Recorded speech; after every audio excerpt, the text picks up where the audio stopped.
Thank you for taking the time to watch this webinar.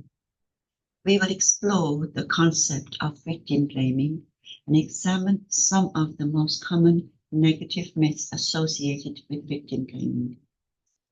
In this session, we will cover: where do you think these myths and stigmas come from?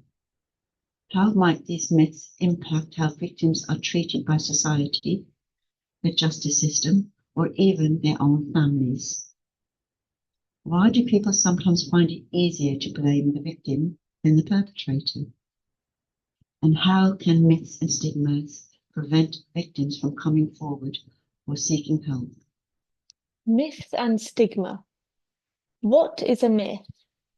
A myth is an idea or belief that is false. What is a stigma? Stigma is a mark of disgrace associated with a particular circumstance, quality, or person. Why do we need to address them? Damaging myths can prevent victims from disclosing incidents or accessing support.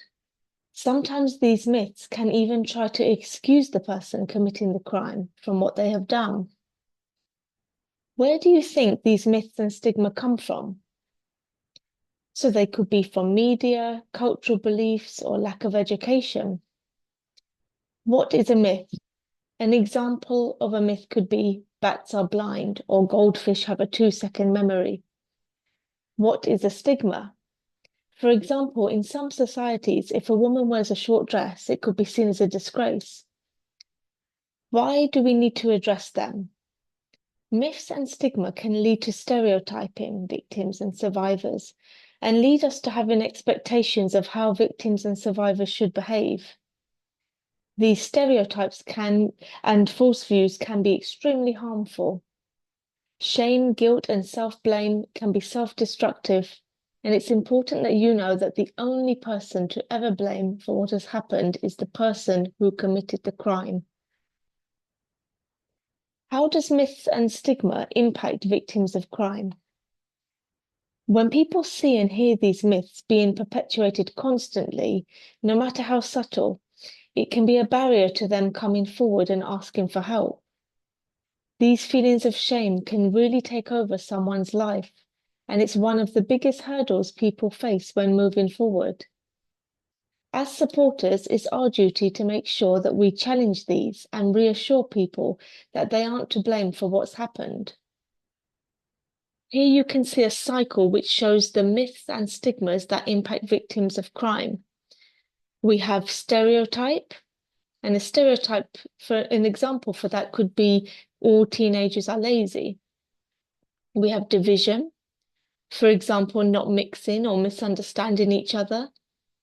We have low social status, for example, someone living in poor housing. Then we have discrimination, for example, being discriminated for your race. And lastly, we have labeling, for example, calling someone a troublemaker.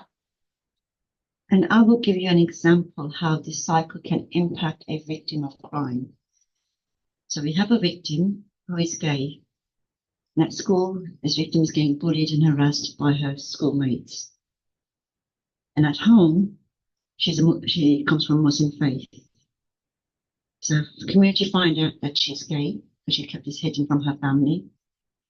So the community will not accept her in their family environment. So divide starts creating, and she's been asked to move out. So this creates a low status for the victim.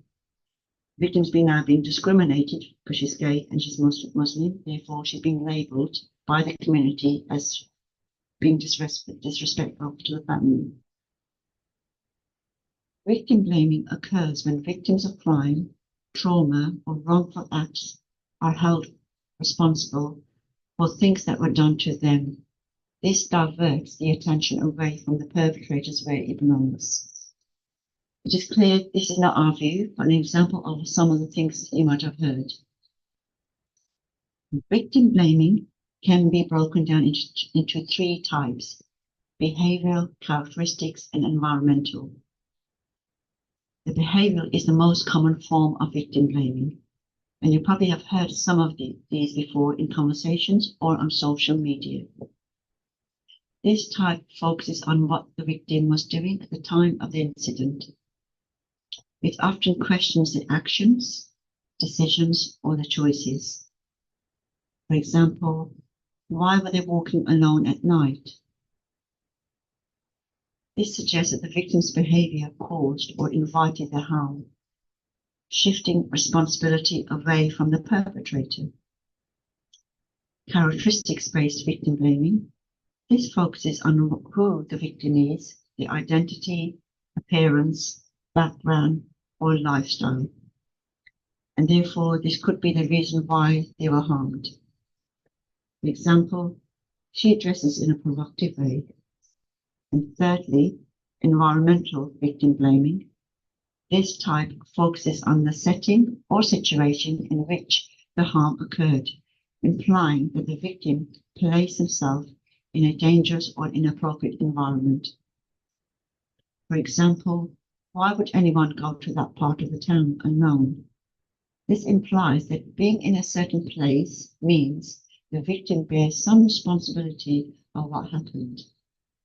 Thank you for taking the time to listen to the victim blaming webinar.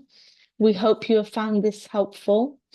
If any of the material in this presentation has affected you, please contact victim support on 0808 168 9291 or visit our website, which is www.victimsupport.org.uk. Thank you.